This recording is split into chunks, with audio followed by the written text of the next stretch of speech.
Hello. Okay, അപ്പോൾ എല്ലാവർക്കും എച്ചുപോർട്ടിൻ്റെ ഒരു ചെറിയൊരു ഇൻഫോർമാറ്റീവ് വീഡിയോയിലേക്ക് എല്ലാവർക്കും സ്വാഗതം. ഞാൻ ബിസിനസ് സ്റ്റഡീസ് എടുക്കുന്ന നിങ്ങളുടെ അഫ്ലേ സാറാണ്. ഓക്കെ, സോ അപ്പോൾ എന്താണ് മക്കളെ അവസ്ഥ? ഈ പറഞ്ഞതുപോലെ തന്നെ +2 ഒക്കെ തുടങ്ങിയിട്ട് ഇപ്പോൾ നിങ്ങൾ എന്താണ് ഈ പറഞ്ഞതുപോലെ തന്നെ ഒരു സ്റ്റേജിലാണുള്ളത്. ഒരു സീനിയേഴ്സായി സ്കൂളിൽ ഇപ്പോൾ ഈ പറഞ്ഞതുപോലെ തന്നെ കുറച്ച് ഫ്രഷേഴ്സൊക്കെ വന്ന് ജൂനിയേഴ്സൊക്കെ വന്ന് അവരൊക്കെ ആയിട്ട് ഒന്ന് കമ്പനി ആവുന്ന ഒരു നല്ല സ്റ്റേജിലാണുള്ളത് അല്ലേ. ഓക്കെ, ഇപ്പോൾ ഏകദേശം നമുക്കൊരു ജൂണിൽ ക്ലാസ് തുടങ്ങി, ജൂൺ കഴിഞ്ഞു, ജൂലൈ കഴിയാനായിട്ടുണ്ട്. ഇനി ഏകദേശം നമ്മൾ എങ്ങോട്ട് എൻ്റർ ചെയ്യണം? ഓഗസ്റ്റിലേക്ക് എൻ്റർ ചെയ്യണം അല്ലേ. ഓക്കെ, അപ്പോൾ നമുക്ക് സ്ക്രീന് നോക്കിയാൽ തന്നെ മനസ്സിലാവും എൻ്റെ ഉദ്ദേശം എന്താണ് എന്നുള്ളതിലെ.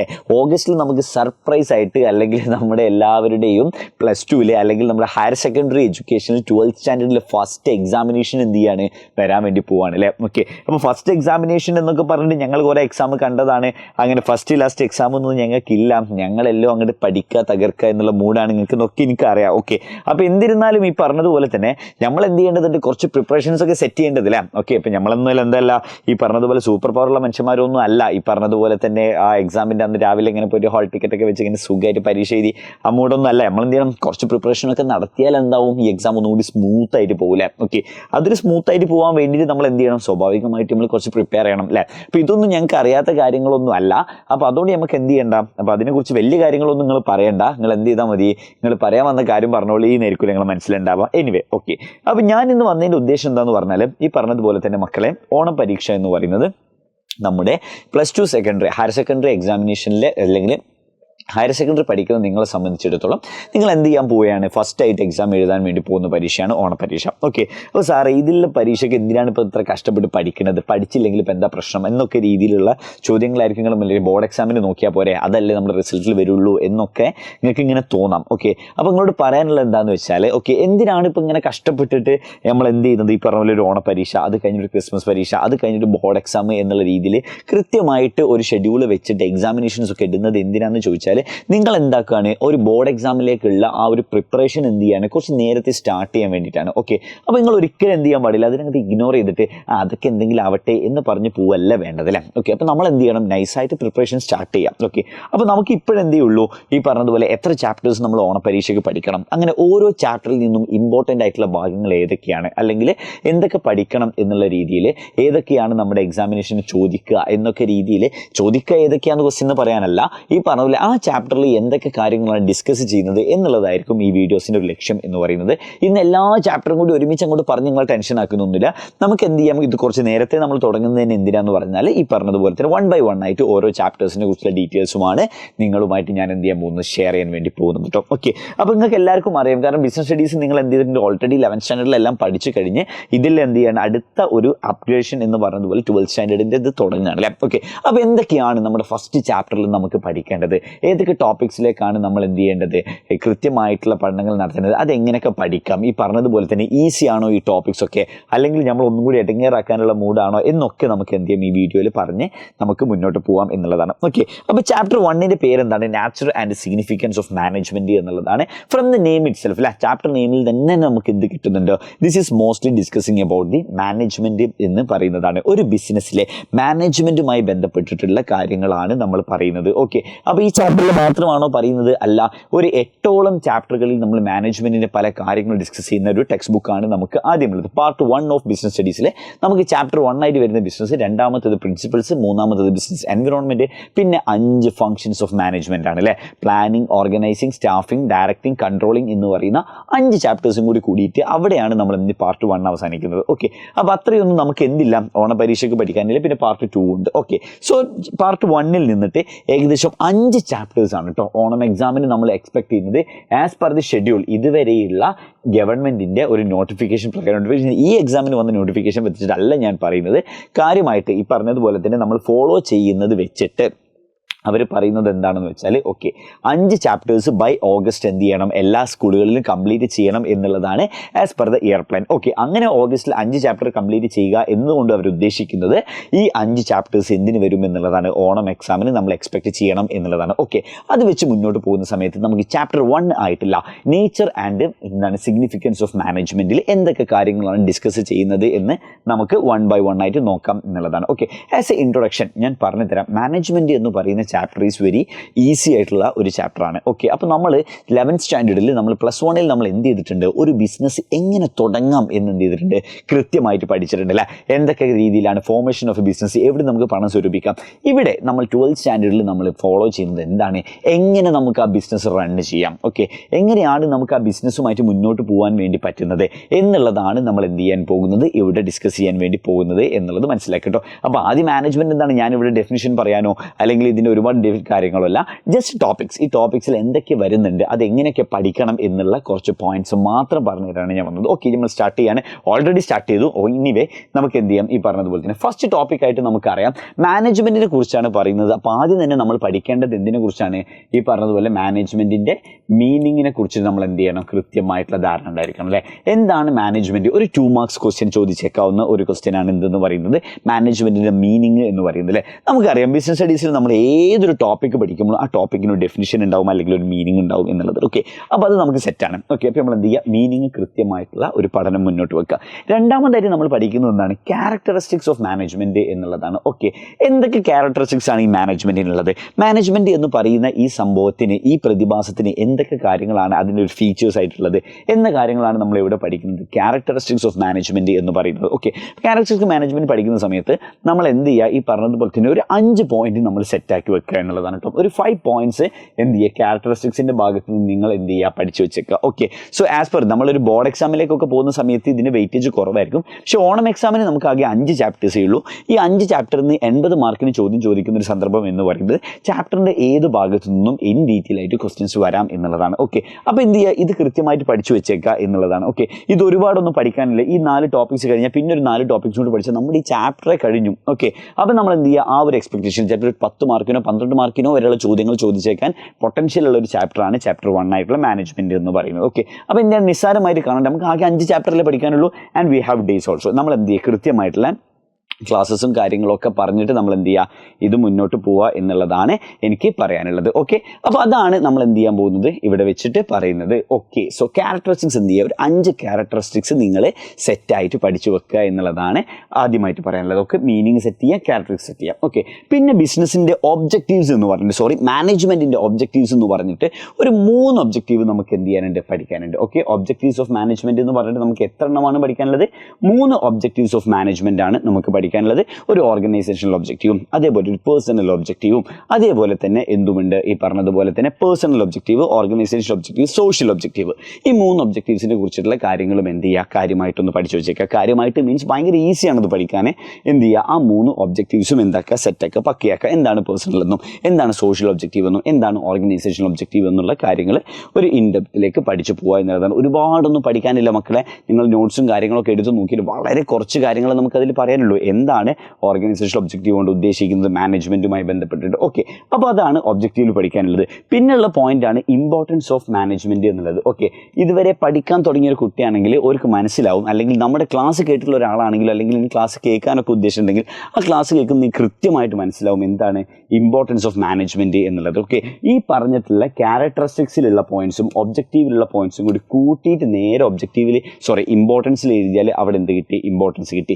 എഗെയിൻ ഈ ഇമ്പോർട്ടൻസിലും എന്ത് ചെയ്യുക, ഒരു 5 പോയിന്റ്. ഓക്കെ, 5 പോയിന്റ്സ് എന്ത് ചെയ്യുക, നിങ്ങൾ പഠിച്ചു വെക്കുക എന്നുള്ളതാണ്. ഓക്കെ, അപ്പോൾ ആ 5 പോയിന്റ് പഠിക്കുന്ന സമയത്ത് ഞാൻ പറയുന്ന ആ 5 പോയിന്റ് നിങ്ങൾക്ക് അധികം പഠിക്കാൻ ഉണ്ടാവില്ല. എന്തായിരിക്കും, ഈ പറഞ്ഞതുപോലെ തന്നെ എവിടെ വെച്ചിട്ട് എന്തായിരിക്കും, ഈ പറഞ്ഞതുപോലെ തന്നെ എന്തായിരിക്കും, ഈ പറഞ്ഞിട്ടുള്ള ക്യാരക്ടറിസ്റ്റിക്സ് എന്നും അതേപോലെ ഒബ്ജക്റ്റീവ്സ് എന്നുമുള്ള സെയിം പോയിന്റിനാണ് നമുക്ക് ഇമ്പോർട്ടൻസിലും പറയാനുള്ളത്. ഓക്കെ, അപ്പോൾ ആദ്യമായിട്ട് നിങ്ങൾ എന്ത് ചെയ്യേണ്ടത്, ഈ ചാപ്റ്ററിൽ ഏറ്റവും പ്രധാനപ്പെട്ടിട്ടുള്ള ഈ 4 പോയിന്റ്സ് എന്ന് പറയുന്നത് എന്താണ്, മീനിങ്, ക്യാരക്ടറിസ്റ്റിക്സ്, ഒബ്ജക്റ്റീവ്സ്, ഇമ്പോർട്ടൻസ് എന്നുള്ളതാണ്. ഓക്കെ, ഇങ്ങനെ ഓരോ പോയിന്റ്സ് ആയിട്ട് കാണുന്ന സമയത്ത് 5, 5, 10, 13, 13 അല്ലെങ്കിൽ ഡെഫിനിഷൻ അടക്കം 14 പോയിന്റോ എന്ന് പറഞ്ഞ് ടെൻഷനൊന്നും അടിക്കേണ്ട. ഭയങ്കര ഈസി ആയിട്ടുള്ള അല്ലെങ്കിൽ നമുക്ക് ജനറലി എന്ത് ചെയ്യാൻ പറ്റുന്ന, റിലേറ്റ് ചെയ്ത് പഠിക്കാൻ പറ്റുന്ന കുറച്ച് ടോപ്പിക്സ് മാത്രമാണ് മാനേജ്മെൻറ്റിനെ കുറിച്ചിട്ട് ഇതിൽ പറയുന്നത് കേട്ടോ. ഓക്കെ, അപ്പോൾ നമ്മൾ എന്താണ് പറഞ്ഞത്, ഫസ്റ്റത്തെ കുറച്ച് ടോപ്പിക്സിനെ കുറിച്ചിട്ട് ഡീറ്റെയിൽ ആയിട്ടുള്ള കാര്യങ്ങളാണല്ലേ ഫസ്റ്റ് ഈ ചാപ്റ്ററിൽ പഠിച്ചിരിക്കേണ്ട ടോപ്പിക്സ് ഒക്കെ പറഞ്ഞു നിർത്തിയതാണ് അല്ലേ. അവിടെ ഞാൻ പറയുകയാണ്, ഈ പറഞ്ഞത് നമ്മൾ എഡ്യൂപോർട്ടിൻ്റെ ഭാഗത്ത് നിന്നിട്ട് നൈസായിട്ട് നമുക്ക് എന്ത് പറയുന്നുണ്ട്, ഒരു ചെറിയ നമ്മുടെ ഓണം എക്സാമിന് ഫോക്കസ് ചെയ്തുകൊണ്ടിട്ടുള്ള ഒരു സ്പെഷ്യൽ ബാച്ച് നമ്മൾ സ്റ്റാർട്ട് ചെയ്തിട്ടുണ്ട്. എഡ്യൂപോർട്ടിൻ്റെ തന്നെ ഫാക്കൽറ്റീസ് എടുക്കുന്ന നമ്മുടെ റെക്കോർഡഡ് ക്ലാസ്സും നമ്മുടെ ഈ പറഞ്ഞതുപോലെ തന്നെ കുറച്ച് മോഡൽ എക്സാംസ് ഒക്കെ കിട്ടുന്ന വെറും 999 നമുക്ക് കിട്ടുന്ന ഒരു പാക്കേജാണ് എന്തെന്ന് പറയുന്നത്, +2 കൊമേഴ്സ് ആൻഡ് ഹ്യൂമാനിറ്റീസിൻ്റെ ഓണം എക്സാം സ്പെഷ്യൽ ബാച്ച് എന്ന് പറയുന്നത് കേട്ടോ. ഓക്കെ, അപ്പോൾ നമ്മൾ എന്ത് ചെയ്യാണ്, ഈ ഓൺ എക്സാമിനുമായി ബന്ധപ്പെട്ടിട്ടുള്ള ഈ പറഞ്ഞതുപോലത്തെ കാര്യങ്ങളെല്ലാം ഡിഫൈൻ ചെയ്യുന്ന അതിൽ ഒരുപാട് സൂം ലൈവുകളും കാര്യങ്ങളൊക്കെ നിങ്ങളിലേക്ക് എത്തുന്നതാണ്. അതുപോലെ തന്നെ റെക്കോർഡഡ് ക്ലാസ്സസും നിങ്ങൾക്ക് എന്തായിരിക്കും അവൈലബിൾ ആയിരിക്കും. അപ്പോൾ ഓണം എക്സാമിന് എത്ര ചാപ്റ്റേഴ്സ് ഉണ്ടോ ആ ചാപ്റ്റർ ബേസ് ചെയ്തിട്ടുള്ള ക്വസ്റ്റ്യൻ പേപ്പേഴ്സും കാര്യങ്ങളും ഒക്കെ പ്രിപ്പയർ ചെയ്തിട്ടുള്ള ഒരു അടിപൊളി പ്ലാനാണ് ഏത് പറയുന്നത്, ഈ 999 നമ്മുടെ എഡ്യൂപോർട്ടിൻ്റെ പ്ലാൻ എന്ന് പറയുന്നത് കേട്ടോ. അപ്പോൾ ഈ 999 പ്ലാനിൽ ഈ കാര്യങ്ങളൊക്കെ ഇൻക്ലൂഡ് ചെയ്തിട്ടുണ്ട്. നിങ്ങൾ ഇതിൽ ജോയിൻ ചെയ്യാൻ ഉദ്ദേശിക്കുന്നുണ്ടെങ്കിൽ നമ്മുടെ ഈ വീഡിയോൻ്റെ താഴത്ത് തന്നെ 2 ലിങ്ക് അവൈലബിൾ ആണ്.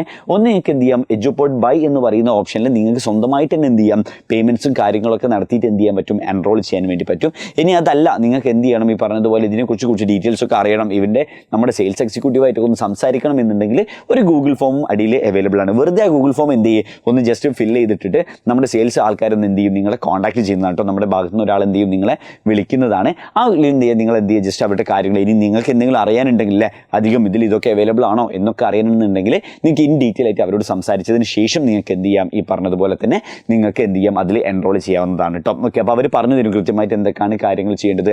അതല്ല, നിങ്ങൾക്ക് ഇത് വേണം എന്നുണ്ടെങ്കിൽ നിങ്ങൾ പെട്ടെന്ന് തന്നെ എന്ത് ചെയ്യാം, നിങ്ങളുടെ ബൈ ഓപ്ഷനിൽ കയറി കഴിഞ്ഞാൽ നിങ്ങൾക്ക് എന്ത് ചെയ്യാൻ പറ്റും, ഈ പാക്കേജ് നിങ്ങൾക്ക് ഓഫറിൽ കിട്ടാനും ഉണ്ട് കേട്ടോ. ഓക്കെ, അപ്പോൾ നമുക്ക് എന്ത് ചെയ്യാം, നമ്മുടെ നേച്ചറിൽ എന്ത് ചെയ്യാം, നമ്മുടെ മാനേജ്മെൻറ്റുമായിട്ട് നമുക്ക് എന്ത് ചെയ്യാം, മുന്നോട്ട് പോകാം. ഓക്കെ, അപ്പോൾ അടുത്ത ടോപ്പിക്സിൽ നമ്മൾ പറയാണ്, ഞാൻ പറഞ്ഞു ഫസ്റ്റ് നമ്മൾ ഏകദേശം 4 ടോപ്പിക്സിലെ മീനിങ്, ക്യാരക്ടറിസ്റ്റിക്സ്, അതേപോലെ തന്നെ ഒബ്ജക്റ്റീവ്സ്, ഇമ്പോർട്ടൻസിലെ അതിൽ കുറച്ച് കാര്യങ്ങളാണ് നമുക്ക് പഠിക്കാനുള്ളത്. അതിൻ്റെ കണ്ടിന്യൂഷൻ ആയിട്ട് നമ്മൾ പഠിക്കുന്നതാണ് നേച്ചർ ഓഫ് മാനേജ്മെൻറ്റ് എന്ന് പറയുന്ന ഒരു ഇമ്പോർട്ടൻറ്റ് ടോപ്പിക്കാണ് അല്ലേ. എന്താണ് നേച്ചർ ഓഫ് മാനേജ്മെൻറ്റ് കൊണ്ട് ഉദ്ദേശിക്കുന്നത്? മാനേജ്മെൻറ്റിന് കുറച്ച് നേച്ചേഴ്സ് ഉണ്ട്. എന്തൊക്കെ നേച്ചേഴ്സ് ആണുള്ളത്? ആർട്ട്, സയൻസ്, പ്രൊഫഷൻ എന്ന് പറയുന്ന 3 നേച്ചേഴ്സാണ് എന്തിനുള്ളത്, മാനേജ്മെൻറ്റിനുള്ളത് കേട്ടോ. അപ്പോൾ ഈ 3 നേച്ചേഴ്സ് കൊണ്ട് എന്താണ് മാനേജ്മെൻറ്റ് ഉദ്ദേശിക്കുന്നത് എന്നുള്ളതാണ് അല്ലേ. അപ്പോൾ ഇവിടെ നിങ്ങൾ ഈ ആൻസർ ചെയ്യുന്ന സമയത്ത് നിങ്ങൾ ശ്രദ്ധിക്കേണ്ട കാര്യം എന്താണ് എന്ന് വെച്ചാൽ, ഈ പറഞ്ഞതുപോലെ തന്നെ management as art, management as science, management as profession എന്ന് പറയുന്നത് കൊണ്ട് ഉദ്ദേശം എന്താണ് എന്ന് പറഞ്ഞാൽ, മാനേജ്മെന്റിനും അതേപോലെ തന്നെ ഈ പറഞ്ഞ ആർട്ടിനും തമ്മിൽ എന്തുണ്ട്, ഒരു കോമൺ ഫാക്ടേഴ്സ് ഉണ്ട് എന്നുള്ളതാണ്. ഓക്കെ, ആ കോമൺ ഫാക്ടേഴ്സ് ഏതൊക്കെയാണ് എന്നുള്ളതാണ് അവരുടെ ചോദ്യം. ഓക്കെ, അപ്പോൾ നമുക്കറിയാം അല്ലേ എന്തൊക്കെയാണ് ആർട്ടിലുള്ളതുപോലെ തന്നെ മാനേജ്മെന്റിലുള്ള ഫീച്ചേഴ്സ് എന്തൊക്കെയാണ്, ഇവർക്ക് രണ്ടാൾക്കും കോമൺ ആയിട്ട് വരുന്ന ഫീച്ചേഴ്സ് എഴുതുകയാണ്. അങ്ങനെയാണ് നമ്മൾ പ്രൂവ് ചെയ്യുന്നത് എന്ത്, മാനേജ്മെന്റും അതേപോലെ ആർട്ടും സെയിം ആണ് എന്നുള്ളത്. വെറും 3 പോയിന്റ് എങ്ങനെ, ആർട്ടിൽ ഒരു 3 പോയിന്റ് പഠിച്ചു വെച്ചേക്കുക, സയൻസിൽ ഒരു 3 പോയിന്റ്, പ്രൊഫഷനിൽ ഒരു 3 പോയിന്റ്. അത് പഠിക്കുമ്പോൾ നിങ്ങൾക്ക് അറിയാവുന്നതാണ്. അതിൽ എല്ലാത്തിലത്തെയും ഫസ്റ്റ് പോയിന്റ് എന്താണ്, കോമൺ പോയിന്റ് ആണ്. പിന്നെ ഒരു 2 പോയിന്റും കൂടി നിങ്ങൾ അഡീഷണൽ ആയിട്ട് പഠിക്കുന്നതോട് കൂടിയിട്ട് ഈ ഭാഗത്ത് നിന്ന് എങ്ങനെ ക്വസ്റ്റ്യൻ ചോദിച്ചാലും നിങ്ങൾക്ക് എന്ത് ചെയ്യാൻ പറ്റും, ആൻസർ ചെയ്യാൻ പറ്റുന്നതാണ്. ഓക്കെ, അപ്പോൾ ഈ ചാപ്റ്ററിലെ മറ്റൊരു ഇമ്പോർട്ടൻറ്റ് ടോപ്പിക് എന്ന് പറയുന്നത് എന്താണ്, നേച്ചർ ഓഫ് മാനേജ്മെന്റ് എന്ന് പറയുന്നത് അല്ലേ. മാനേജ്മെന്റിന് 3 നേച്ചേഴ്സ് ആണുള്ളത്, ആർട്ട്, സയൻസ്, അതേപോലെ തന്നെ പ്രൊഫഷൻ എന്ന് പറയുന്നത്. അപ്പോൾ എങ്ങനെയാണ് നമ്മൾ അതിനെ ആൻസർ ചെയ്യേണ്ടത്? ഇതിൽ വരുന്ന ഇവർക്ക് 2 പേർക്കും വരുന്ന കോമൺ പോയിന്റ്സ് എന്തൊക്കെയാണ്, ആ കോമൺ പോയിന്റ്സ് എഴുതിയിട്ടാണ് നമ്മൾ എന്ത് ചെയ്യുന്നത്, ഇതിൽ സ്കോർ ചെയ്യാൻ വേണ്ടി നോക്കുന്നത്. ക്വസ്റ്റ്യൻ അങ്ങനെ തന്നെയാണ് വരിക. എന്തുകൊണ്ടാണ് മാനേജ്മെന്റിനെ ഒരു ആർട്ട് എന്ന് വിളിക്കുന്നത്, അല്ലെങ്കിൽ എന്തുകൊണ്ട് മാനേജ്മെന്റ് ഒരു സയൻസ് ആണെന്ന് പറയുന്നു? ഓക്കെ, എന്താണ് പറയുന്നത്, ഇങ്ങനെ 3 കാരണങ്ങളുണ്ട്. ഈ 3 കാരണങ്ങൾ എഴുതി വെച്ചാൽ നിങ്ങൾക്ക് എന്ത് കിട്ടും, അത് എത്ര മാർക്കിനാണ് ചോദിച്ചത് ആ മാർക്കിൻ്റെ എന്ത് കിട്ടും, നിങ്ങൾക്ക് സ്കോർ ചെയ്യാൻ വേണ്ടി പറ്റും എന്നുള്ളതാണ്. ഓക്കെ, അപ്പോൾ അടുത്ത ടോപ്പിക്കും എന്തായി, സെറ്റായി എന്നുള്ളതാണ്. ഓക്കെ, അടുത്തതായിട്ട് നമ്മൾ പോകുന്നത് എങ്ങോട്ടാണ്, ലെവൽസ് ഓഫ് മാനേജ്മെന്റ് എന്ന് പറയുന്ന വളരെ ഈസി ആയിട്ടുള്ള, ശരിക്കും പറഞ്ഞാൽ ഈ ചാപ്റ്ററിൽ ഏറ്റവും ഈസി ആയിട്ടുള്ള ഒരു ടോപ്പിക്കാണ് ഇതെന്ന് പറയുന്നത്, ലെവൽസ് ഓഫ് മാനേജ്മെന്റ് എന്ന് പറയുന്നത്. ഞാൻ എപ്പോഴും ഇത് ഈസി ആണെന്ന് പറയാനുള്ള കാരണം എന്താണെന്ന് പറഞ്ഞാൽ, ഇതിലുള്ള 3 പോയിന്റ്സിലെ 3 ലെവൽസ് ഉണ്ടെന്ന് അറിയാം. ആ ലെവലിന് വേറെ വലിയ പേരുകളൊന്നുമില്ല. ടോപ്പ്, മിഡിൽ, ലോവർ ലെവൽ എന്ന് പറയുന്നതാണ്. നമുക്കൊക്കെ സുപരിചിതമായ പേരുകളാണ് ടോപ്പ് ലെവൽ, മിഡിൽ ലെവൽ, അതേപോലെ ലോവർ ലെവൽ എന്ന് പറയുന്നത്. അപ്പം നമുക്കങ്ങനെ അറിയാത്ത പ്രശ്നം, ആദ്യമായിട്ട് കേൾക്കുന്ന പ്രശ്നമൊന്നും എന്തില്ല, ഈ ലെവൽസ് ഓഫ് മാനേജ്മെൻറ്റ് ഇല്ല. സ്വാഭാവികമായിട്ടും ഒരു ഓർഗനൈസേഷൻ ഉണ്ട്, ഒരു കമ്പനി ഉണ്ട്, നമ്മളൊന്നും കാണാത്തതല്ല ബിസിനസ്സും കമ്പനികളൊന്നും അല്ലേ. ആ കമ്പനിയിലുള്ള മനുഷ്യന്മാർ, ആ മാനേജ്മെൻറ്റിലുള്ള ആൾക്കാരെ 3 തട്ടിലാക്കി മാറ്റിയിട്ടുണ്ട്. അതിനാണ് നമ്മൾ എന്ത് പറയുന്നത്, ലെവൽസ് ഓഫ് മാനേജ്മെൻറ്റ് എന്ന് പറയുന്നത്. ഓക്കെ, അങ്ങനെയാണെങ്കിൽ ആ ലെവൽസുമായി ബന്ധപ്പെട്ട് എന്തൊക്കെയാണ് നമുക്ക് പഠിക്കാനുള്ളത്? ആദ്യമായി ശ്രദ്ധിക്കുക, ആരൊക്കെ, ഹൂ എന്നുള്ള കാര്യങ്ങൾ, ആരൊക്കെയാണ് ഈ 3 ലെവൽസിലും ഉള്ളത് എന്ന് പഠിച്ചു വെച്ചേക്കുക. ടോപ്പ് ലെവലിൽ ആരൊക്കെയാണുള്ളത്, CEO പോലത്തെ, ഓണേഴ്സ് പോലത്തെ. മിഡിൽ ലെവൽ ആരൊക്കെയാണത്, മാനേജേഴ്സ് പോലത്തെ. ലോവർ ലെവൽ ആരൊക്കെയാണ്, സൂപ്പർവൈസേഴ്സ് പോലത്തെ. ഇങ്ങനെയുള്ള പോയിന്റ് കൃത്യമായിട്ട് പഠിച്ചു വെച്ചേക്കുക. ഒരു ക്വസ്റ്റ്യൻ അങ്ങനെ ആയിരിക്കാം വരുന്നത്. ഈ പറഞ്ഞതുപോലെ ആരൊക്കെയാണ് ടോപ്പ് ലെവൽ ഉണ്ടാവുക, അല്ലെങ്കിൽ ആരൊക്കെയാണ് മിഡിൽ ലെവൽ ഉണ്ടാവുക, അല്ലെങ്കിൽ ആരൊക്കെയാണ് ലോവർ ലെവൽ ഉണ്ടാവുക എന്നൊരു ക്വസ്റ്റ്യൻ നിങ്ങൾക്ക് വരികയാണെങ്കിൽ നിങ്ങൾക്ക് ഈസി ആയിട്ട് ആൻസർ ചെയ്യാൻ വേണ്ടിയിട്ട് ഹൂ എന്നുള്ള ആരൊക്കെ എന്നുള്ള ഒരു ക്വസ്റ്റ്യനിലെ ആൻസർ നിങ്ങൾ സെറ്റായിരിക്കണം എന്നുള്ളതാണ്. അതിൻ്റെ ഒപ്പം അവരുടെ ഫങ്ഷൻസ് എന്തൊക്കെയാണ്. ഓക്കെ, ഇങ്ങനെ 3 ലെവൽസ് ആക്കി മാറ്റിയിട്ടുണ്ട്. അവർക്ക് എല്ലാവരും ഒരേ പണിയാണ് അവരെല്ലാവരും എടുക്കുന്നുണ്ടെങ്കിൽ നമ്മൾ മാനേജ്മെൻറ്റിൻ്റെ 3 3 ലെവലാക്കി മാറ്റൂലല്ലേ. അപ്പോൾ അങ്ങനെ 3 ലെവലാക്കി മാറ്റാൻ എന്തെങ്കിലും ഒരു കാരണം എന്ത് ചെയ്തിട്ടുണ്ടാവും, മാനേജ്മെൻറ്റ് കണ്ടിട്ടുണ്ടാവും. ആ കാരണം എന്താണ്, അവരുടെ ഫംഗ്ഷൻസിലെ ഡിഫറൻസ് ആണ് അല്ലേ. അവരെന്ത് ചെയ്യുന്നു, ഈ പറഞ്ഞതുപോലെ തന്നെ അവരെടുക്കുന്ന പണികളിൽ എന്തിന് ഡിഫറെൻറ്റ് പണികളാണ് അവരെടുക്കുന്നത്. ഓക്കെ, അപ്പോൾ അവർ എന്തൊക്കെ പണികളാണ് ആ ഓർഗനൈസേഷനിൽ ചെയ്യുന്നത്, ടോപ്പ് ലെവൽ എന്തൊക്കെ പണികൾ എടുക്കുന്നു, മിഡിൽ ലെവൽ എന്തൊക്കെ പണികളാണ് എടുക്കുന്നത്, അതേപോലെ ലോവർ ലെവൽ, അത്ര മാത്രം പഠിച്ചു വെച്ചാൽ എന്തായാലും ഒരു ഇമ്പോർട്ടൻറ്റ് ക്വസ്റ്റ്യൻ ആണ് ലെവൽസ് ഓഫ് മാനേജ്മെൻറ്റ്. ഈ പറഞ്ഞതുപോലെ തന്നെ നമുക്ക് ഓണം എക്സാം ആയതുകൊണ്ട് തന്നെ അവർക്ക് ചാപ്റ്റേഴ്സിൻ്റെ ഈ ഭാഗങ്ങളിൽ നിന്നൊക്കെ എന്താണ് ചോദ്യം ചോദിക്കാനുള്ള ഒരു ഈസി വേ ആണുള്ളത്. കാരണം കൂടുതൽ മാർക്കുണ്ട്, ആ മാർക്കിൻ്റെ ഭാഗത്ത് നിന്ന് എന്ത് വരാം, ഈ പറഞ്ഞതുപോലെ തന്നെ ക്വസ്റ്റ്യൻസ് അവർക്ക് ചോദിക്കാം. അതിൽ ഇമ്പോർട്ടൻ്റ് ആയിട്ട് നമ്മൾ ഈ ഫംഗ്ഷൻസും അതേപോലെ തന്നെ ഈ പറഞ്ഞതുപോലെ ആരൊക്കെയാണ് ഓരോ ലെവൽസിലുള്ളതും എന്ന് മാത്രം നിങ്ങൾ പഠിച്ചു വെച്ച് കഴിഞ്ഞാൽ നിങ്ങൾക്ക് എന്ത് ചെയ്യാൻ പറ്റും, ഇതിൽ ഈസി ആയിട്ട് സ്കോർ ചെയ്യാൻ പറ്റും. ഇനി ഒരു ആപ്ലിക്കേഷൻ ലെവൽ ക്വസ്റ്റ്യൻ ചോദിച്ചു വിചാരിക്കും, ഏതെങ്കിലും ഒരാൾ ഇന്ന ഓർഗനൈസേഷനിലെ മാനേജർ ആണെന്ന് പറയുന്നു. അവിടെ നമ്മൾ ഐഡൻറ്റിഫൈ ചെയ്യണം. ഓക്കെ, മാനേജർ എന്ന് പറയുന്നത് ഏത് ലെവലാണ്, മിഡിൽ ലെവലാണ്. ഓക്കെ, ഐഡൻറ്റിഫൈ ദ ലെവൽ, അങ്ങനെ ഒരു ക്വസ്റ്റ്യൻ വരാം. ഓക്കെ, അപ്പോൾ നമ്മൾ എന്ത് ചെയ്യുന്നു, ലെവൽ ഐഡൻറ്റിഫൈ ചെയ്യുന്നു. അതിൻ്റെ ഒപ്പം നമ്മൾ എന്തും കൂടി ചെയ്യുന്നു, ഈ പറഞ്ഞതുപോലെ തന്നെ ലെവൽസ്, ആ ഐഡൻറ്റിഫൈ ചെയ്ത ലെവലിലുള്ള ആൾക്കാരുടെ ഫംഗ്ഷൻസ് എന്തൊക്കെയാണ്, അവരെന്തൊക്കെ പണികളാണ് അവിടെ എടുക്കുന്നത് എന്നൊരു ക്വസ്റ്റ്യൻ കൂടി നമുക്ക് വരാം. അപ്പോൾ നമ്മൾ പറയുന്നു അയാൾ ഇന്ന പണികളാണ് അവിടെ എടുക്കുന്നത്. ഓക്കെ, ഡൺ, അത്രയേ ഉള്ളൂ നമുക്ക് ലെവൽസ് ഓഫ് മാനേജ്മെൻറ്റിൽ നിന്ന് ഒരു ചോദ്യം വരികയാണെങ്കിൽ നമുക്ക് എക്സ്പെക്ട് ചെയ്യേണ്ടത്. ഓക്കെ, അപ്പോൾ ആ ടോപ്പിക്കും നമ്മൾ എന്ത് ചെയ്തു, ക്ലിയർ ആയിട്ട് സെറ്റ് ചെയ്തു എന്നുള്ളതാണ് പറയുന്നത്. ഓക്കെ, അടുത്തതാണ് കോർഡിനേഷൻ എന്ന് പറയുന്ന ഒരു ഫൈനൽ ടോപ്പിക്കാണ് നമുക്ക് വരുന്നത്. കോർഡിനേഷൻ്റെ ക്യാരക്ടറിസ്റ്റിക്സ് എന്തൊക്കെയാണ്, അതേപോലെ തന്നെ ഇമ്പോർട്ടൻസ് എന്തൊക്കെയാണ്. കോർഡിനേഷനെ കുറിച്ച് വലിയതായിട്ട് പഠിക്കാനൊന്നുമില്ല. എന്താണ് കോർഡിനേഷൻ എന്നുള്ള വാക്ക് തന്നെ നമുക്ക് കിട്ടുന്നുണ്ട്. അതിങ്ങനെ നമ്മളെല്ലാവരെയും ഒരുമിപ്പിച്ച് നിർത്തുന്നതിനെയാണ് നമ്മൾ എന്ത് വിളിക്കുന്നത്, കോർഡിനേഷൻ എന്ന് പറയുന്നത്. ഓക്കെ, ഏകോപനം എന്ന് പറയുന്നത് അല്ലേ. അപ്പോൾ അത്രയേ ഉള്ളൂ. ആ ഏകോപനം എന്താണെന്ന് പഠിച്ചു വെച്ചോക്കുന്നതിലൂടെ അതിൻ്റെ ക്യാരക്ടറിസ്റ്റിക്സ് തന്നെ, ഈ ക്യാരക്ടറിസ്റ്റിക്സിൽ ഇൻറ്റഗ്രേഷൻ എന്നും ഏതോ 2 പോയിന്റ് നമ്മൾ എന്ത് ചെയ്യുന്നു, ഈ പറഞ്ഞതുപോലെ പഠിച്ചു കഴിഞ്ഞാൽ ബാക്കിയുള്ള ക്യാരക്ടറിസ്റ്റിക്സ് എല്ലാം നമ്മൾ ഓൾറെഡി മാനേജ്മെൻറ്റിൻ്റെ സെയിം ക്യാരക്ടറിസ്റ്റിക്സ് തന്നെയാണ് എവിടെയും വരുന്നത്, കോർഡിനേഷനിൽ വരുന്നത്. ഇമ്പോർട്ടൻസ് എന്ന് പറഞ്ഞ ഒരു 3 പോയിന്റ് കൂടി നിങ്ങൾ എന്ത് ചെയ്യുക, അഡീഷണൽ ആയിട്ട് പഠിച്ചു വെച്ചേക്കുക. ഇത്രയേ ഉള്ളൂ മക്കളെ നമ്മുടെ ഈ ചാപ്റ്ററിൽ. പിന്നെ ഞാൻ അറിഞ്ഞുകൊണ്ട് തന്നെ പറയാത്ത ഒരു ഭാഗമുള്ളത് ഫങ്ഷൻസ് ഓഫ് മാനേജ്മെൻറ്റ് എന്നുള്ളതാണ്. ഓക്കെ, നിങ്ങൾക്ക് എല്ലാവർക്കും അറിയുന്നതാണ് ഈ ഫങ്ഷൻസ് ഓഫ് മാനേജ്മെൻറ്റ്. നിങ്ങൾ എന്ത് ചെയ്യുക, എന്തൊക്കെയാണ് 5 ഫങ്ഷൻസ് എന്നുള്ളത് അല്ലേ. മാനേജ്മെൻറ്റിന് 5 ഫങ്ഷൻസ് ആണുള്ളത്. Planning, organising, staffing, directing, controlling എന്ന് പറയുന്ന 5 ഫങ്ഷൻസ് ആണ് മാനേജ്മെൻറ്റിൽ നമുക്ക് പഠിക്കാനുള്ളത്. ഓക്കെ, ഈ 5 മാനേജ്മെൻറ്റ് ഫങ്ഷൻസും നമ്മൾ 5 ചാപ്റ്ററുകളായിട്ട് നമ്മൾ എന്ത് ചെയ്യുന്നുണ്ട്, പഠിക്കുന്നുണ്ട്. ഈ ഓണം എക്സാമിന് 2 ഫങ്ഷൻസ് ആണ് നമുക്ക് പഠിക്കാനുള്ളത്. പ്ലാനിങ്ങും ഓർഗനൈസിങ്ങും പഠിക്കാനുണ്ട്. ശേഷം നമ്മൾ സ്റ്റാഫിങ്ങും ഡയറക്റ്റിങ്ങും കൺട്രോളിങ്ങും നമ്മൾ പഠിക്കുന്നുണ്ട് കേട്ടോ. അപ്പോൾ അങ്ങനെ വെച്ച് നോക്കുന്ന സമയത്ത് ഇതൊക്കെ നമുക്ക് എന്ത് ചെയ്യാണ്, ഇൻ ഡീറ്റെയിൽ ആയിട്ട് നമ്മൾ പഠിക്കാൻ വേണ്ടി പോകുന്നുണ്ട്. ഓക്കെ, അപ്പോൾ ഒരു ഓണം എക്സാമിന് ചിലപ്പോൾ നമ്മൾ 5 എണ്ണം പഠിക്കാത്തത് കൊണ്ട് 2 എണ്ണം നമ്മൾ എന്തായാലും പഠിക്കും. പ്ലാനിങ്ങും ഓർഗനൈസിങ്ങും പഠിക്കും. സ്റ്റാഫിംഗ് എന്താണെന്നും ഡയറക്റ്റിംഗ് എന്താണെന്നും കൺട്രോളിംഗ് എന്താണെന്നും ഒരു ഡെഫിനിഷൻ മാത്രം പഠിച്ചു വെച്ചേക്കാം. ഒരു ഡെഫിനിഷൻ്റെ അപ്പുറത്തേക്ക് ആ ഭാഗത്ത് നിന്ന് എന്ത് ചെയ്യില്ല, ക്വസ്റ്റ്യൻസ് വരില്ല എന്നുള്ളതാണ് നമുക്ക് പറയാൻ പറ്റുക കേട്ടോ. ഓക്കെ, അപ്പോൾ എന്തായി, ഈ പറഞ്ഞതുപോലെ തന്നെ നമ്മൾ എന്ത് ചെയ്തു, ഈ പറഞ്ഞ പോലെ ചാപ്റ്റർ കംപ്ലീറ്റ്ലി കഴിഞ്ഞു. ഇത്രയേ ഉള്ളൂ നമ്മുടെ chapter 1 nature and significance of management എന്ന് പറയുന്ന ഒരു ചാപ്റ്ററിൽ നിന്ന് നമുക്ക് എക്സ്പെക്ട് ചെയ്യാവുന്ന ഇമ്പോർട്ടൻറ്റ് ടോപ്പിക്സ് എന്ന് പറയുന്നത് കേട്ടോ. അപ്പോൾ നമുക്കൊന്ന് മൊത്തത്തിൽ സമ്മറൈസ് ചെയ്ത് നോക്കിയാലോ, എന്തൊക്കെയാണ് അതിലുള്ളതെന്ന്. യെസ്, നമ്മൾ നോക്കുന്ന സമയത്ത് നമ്മൾ ആദ്യത്തെ സ്ലൈഡ് പറഞ്ഞ മീനിങ് അല്ലേ, എന്താണ് മീനിങ്, ഒരു 2 മാർക്ക് പോലത്തെ ക്വസ്റ്റ്യൻ വരാന്ന്. ക്യാരക്ടറിസ്റ്റിക്സ് എന്ത് ചെയ്യുക, ഒരു 5 എണ്ണം പഠിച്ചു വെക്കുന്നു. ഒബ്ജക്റ്റീവ് ഒരു 3 എണ്ണം സെറ്റ് ചെയ്യുന്നു. ഇമ്പോർട്ടൻസും 5 എണ്ണം പഠിക്കുന്നു. ഈ 5 എന്ന് പറയുന്നത് എന്താണ്, ഓൾറെഡി ക്യാരക്ടറിസ്റ്റിക്സിലും അതേപോലെ തന്നെ ഒബ്ജക്റ്റീവ്സിലും വന്ന സെയിം പോയിന്റ്സ് തന്നെയാണ് എവിടെ വരുന്നത്, ഇമ്പോർട്ടൻസിൽ വരുന്നത്. അങ്ങനെ നമ്മൾ എന്ത് ചെയ്യുന്നു, 3 നേച്ചേഴ്സ് പഠിക്കുന്നു, 3 ലെവൽസ് പഠിക്കുന്നു. ഈ 5 ഫംഗ്ഷൻസ്, 5 എന്ന് പറയുമ്പോൾ ഞെട്ടണ്ട, കാരണം ഈ 5 എണ്ണം നമ്മൾ ഓൾറെഡി ഇൻഡെപ്ത് നമുക്ക് ഓൾറെഡി പഠിക്കാനുള്ളതാണ്. അപ്പോൾ നമ്മൾ എന്ത് ചെയ്യേണ്ട കാര്യമില്ല, ഭയങ്കര സ്ട്രെയിൻ ചെയ്ത് കഷ്ടപ്പെട്ട് പഠിക്കേണ്ട കാര്യമില്ല. കാരണം എന്തായാലും നമുക്ക് എന്ത് ചെയ്യേണ്ടതുണ്ട്, പഠിക്കേണ്ടതുണ്ട് എന്നുള്ളതാണ് കോർഡിനേഷൻ എന്ന് പറയുന്ന ഒരു സിമ്പിൾ ടോപ്പിക്ക്. ഇത്രയും ടോപ്പിക്സ് നിന്നാണ് നമുക്ക് എന്ത് ചെയ്യുന്നത്, ചാപ്റ്റർ 1 എന്ന് പറയുന്ന ഇത് വരുന്നത്. ഓക്കെ, ഇതൊക്കെ കേട്ട സമയത്ത് എവിടുന്നാ സാറേ ഇതിൻ്റെ ഇൻ ഡീറ്റെയിൽ ക്ലാസ്സുകൾ കിട്ടുക, നമുക്ക് എവിടുന്നാണ് ഇതിനെക്കുറിച്ച് കൂടുതൽ അറിയാൻ പറ്റുക, ഇതിൻ്റെ ക്വസ്റ്റ്യൻസ് എവിടുന്നാണ് കിട്ടുക എന്നൊക്കെ ഉണ്ടെങ്കിൽ നമുക്ക് എന്ത് ചെയ്യാം, you can join to our Onam special ബാച്ചിലേക്ക് നിങ്ങൾക്ക് ജോയിൻ ചെയ്യാൻ പറ്റുന്നതാണ്. വെറും 999 റുപ്പീസിന് should be able to get that offer കേട്ടോ. 999 റുപ്പീസ് നിങ്ങൾ പേ ചെയ്യുകയാണെങ്കിൽ യുഡ് ബി ഏബിൾ ടു ആ ഓണം എക്സാമിന് നിങ്ങൾ സെറ്റാക്കി വിടുന്ന കാര്യം പിന്നെ ആരേറ്റു, എഡ്യൂപോർട്ട് ഏറ്റു എന്നുള്ളതാണ് കേട്ടോ. ഓക്കെ, അതിൽ ഈ പറഞ്ഞതുപോലെ തന്നെ റെക്കോർഡഡ് പ്ലസ് ലൈവ് ക്ലാസ്സസ് ഉണ്ട്, 1 ഷോട്ട് വീഡിയോസ് ഉണ്ട്, PYQ ഡിസ്കഷൻസ് ഉണ്ട്. അതേപോലെ തന്നെ നിങ്ങൾക്ക് പ്രാക്ടീസ് ചെയ്യാനുള്ള പേപ്പേഴ്സ് അതിൽ അവൈലബിൾ ആണ്. അപ്പോൾ ഇതിലേക്ക് ജോയിൻ ചെയ്യണമെങ്കിൽ നിങ്ങൾക്ക് എങ്ങനെ ജോയിൻ ചെയ്യാമെന്നുണ്ടെങ്കിൽ താഴെ തന്നെ നിങ്ങളുടെ ലിങ്ക് അവൈലബിൾ ആണ്. യു ക്യാൻ ജസ്റ്റ് ഐദർ എന്ത് ചെയ്യാം, ഒരു ഗൂഗിൾ ഫോമിൽ രജിസ്റ്റർ ചെയ്ത് കഴിഞ്ഞാൽ you will get a call from the എഡ്യൂപോർട്ടിൽ നിന്നൊരു കോൾ വരുന്നതാണ്. And you can ask more questions, എന്തെങ്കിലും ചോദിക്കാനുണ്ടോ, ഇതൊക്കെ അവൈലബിൾ ആണോ, ഇങ്ങനത്തെ കാര്യങ്ങളൊക്കെ അവൈലബിൾ ആണോ എന്ന് ഇന്ന് കൃത്യമായിട്ട് അറിഞ്ഞിട്ട് എന്ത് ചെയ്യുക, ഇതിൽ ചെയ്യാന്നുള്ളതാണ്. ഇനി വെറുതെ സമയം കളയാനൊന്നും, ഓൾറെഡി ഓഗസ്റ്റ്, ജൂലൈ 31 ഓഗസ്റ്റ് ആയിട്ടുണ്ട്. സോ ഇനി എന്ത് ചെയ്യേണ്ട, ഇനി അധികം സമയം കളയേണ്ട, ജോയിൻ ഫാസ്റ്റ്ലി. ഈ പറഞ്ഞതുപോലെ തന്നെ നമുക്ക് കുറേ ലൈവ് സെഷൻസും ഇൻട്രാക്റ്റീവ് സെഷൻസ് ഒക്കെ നമ്മൾ എന്ത് ചെയ്യേണ്ടതുണ്ട്, നമ്മൾ പ്ലാൻ ചെയ്തിട്ടുണ്ട്. അതിൽ പെട്ടെന്ന് തന്നെ എന്ത് ചെയ്യുക, ജോയിൻ ചെയ്യാൻ വേണ്ടി ശ്രമിക്കുക എന്നുള്ളതാണ്. ഓക്കെ, അപ്പോൾ ഇത്രത്തോളം പറഞ്ഞുകൊണ്ട് ഞാൻ ചാപ്റ്റർ 1 നിന്നുള്ള കാര്യങ്ങൾ വൈൻഡപ്പ് ചെയ്യാണ്. Okay, thank you, all the best for your examinations.